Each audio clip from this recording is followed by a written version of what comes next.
Velik hrup, a brez zapleta. Nogometaši Mure so si kljub sobotni napovedi stavke premislili in šli na igrišče v popolni postavi. V gostujoči ekipi so zaradi poškodb manjkali Ibrahimi, Milec in Rep, priložnost v začetni enajsterici pa je dobil tudi Lesjak, ki je nazadnje igral 7. oktobra v Kranju.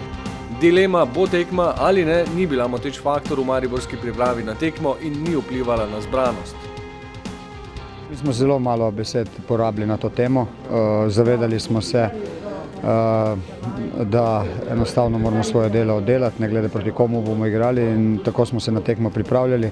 Videlo se je, da so fantje pri stvari od samega začetka. Stavke ni bilo, je pa imela tekma nenavaden začetek. Domači nogometaši so v znak protesta ob vseh dogodkih najprej le stali na svoji polovici igrišča. Po minuti opozorilnega protesta črno-belih, ko so si igralci v vijoličastem solidarno podajali žogo in počakali na konec domačega odziva, pa je šlo zares. Pobuda takoj na strani Maribora in prva priložnost že v 5. minuti do zaključnega udarca Viler po sodelovanju s Črnicem. Ob dobro odmerjenem udarcu z leve strani kazenskega prostora se je z obrambo izkazal vratar Šafer in odbil v kot. Termin včasno nedeljskega kosila je ob negotovosti z izvedbo tekme zvabil na tribune doslej najmanj gledalcev v dvobojih tradicionalnih tekmecev, skupaj 1000. Je pa bilo na blatnem igrišču prisotnega veliko truda vseh udeležencev. Gostitelji so imeli dodaten motiv v dokazovanju. V prvem polčasu poskus Buzetija proti levemu spodnjemu kotu, Handanović je bil dobro postavljen. Potem pa razburjenje pred domačim golom. Po kotu, ki ga je izvajal Mezga, je žogo zadela Eterovića v roko. Nadaljevalo se je brez 11-metrovke in z udarcem Rajčevića. Pred golom je žogo skušal preusmeriti v mrežo Tavares, vse skupaj pa se je končalo še z enim kotom. Na zahtevnem igrišču je postalo vse težje nadzorovati žogo, vendar smo videli nekaj spretnih akcij. Po kombinaciji kratkih podaj Tavaresa, Črnice in Lesjaka je Berić ob soočenju z vratarjem dosegel tudi zadetek, vendar je bil razveljavljen zaradi ofsajda.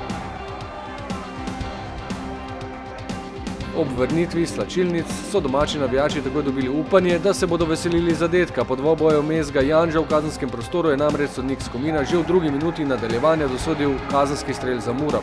Žogi je pristopil Eterović, toda z izjemnim posredovanjem je junak soočenja postal Jasmin Handanović.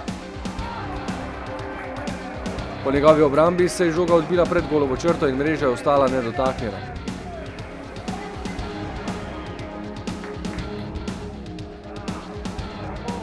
Prav tako kot ob naslednjem Murinem napadu, ko je do zaključka prišel Buzeti, žoga pa ob levi vratnici.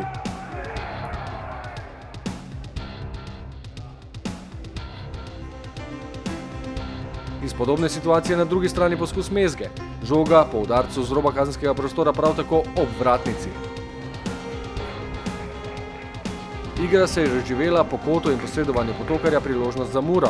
Žoga se je odbila do Jelića, ki je ciljal v zgornji kot, Handanović pa je znova z izvrstnim odzivom preprečil namero tekmecem. To je bilo obdobje, ko so grožnje prinašale prekinitve. Mezga je izvajal kot do udarca Komazec, a je žoga po njegovem poskusu zadela stranski del mreže. Se pa je že približevala cilju, kar je pomenilo uvod v učinkovito dogajanje v prihodnjih trenutkih, ko se je med 75. in 78. minuto mreža zatresla kar 3-krat. Najprej 2-krat Murina. Po uspešni akciji in zadnji podaji Cvijanovića si je Mezga spretno priboril položaj za udarec ob vstopu v kazenski prostor in si prislužil pohvale za natančno odmerjen udarec v levi zgornji kot.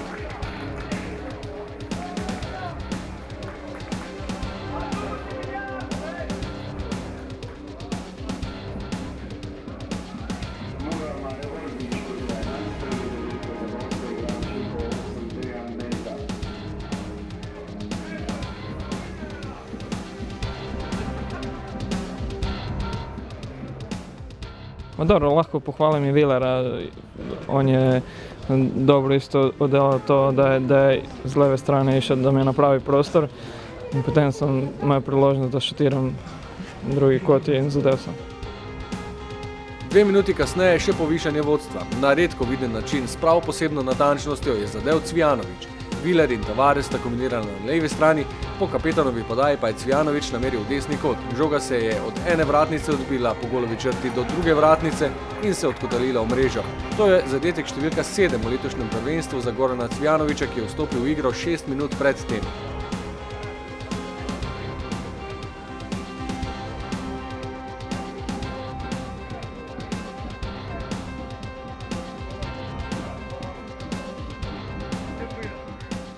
Kakšenkrat je dovolj tudi minuta, kakšenkrat pa je niti 90 minut, ampak dobro, malo sreče je žoga šla tam, ker sem si najbolj želel, se pravi v gol. Na takih igriščih je zelo težko igrati, mogoče nismo niti navajeni. Tako da je bilo res ena težka tekma in nekako smo poskušali z našo igro, s kombinatoriko to nekako prikazati, ampak se je videlo, da igrišče bolj, ko je šlo proti koncu tekme, težje je bilo igrati, tako da zadeli smo dvakrat, oni so enkrat in se veselimo teh 3 točk, ki so pomembne za nadaljevanje. Revijo golov v 3 minutah pa so dopolnili gostitelji. Po podaji Kramarja je v kazenskem prostoru Bohar natančno poslal žogo v desni kot za končnih 1:2.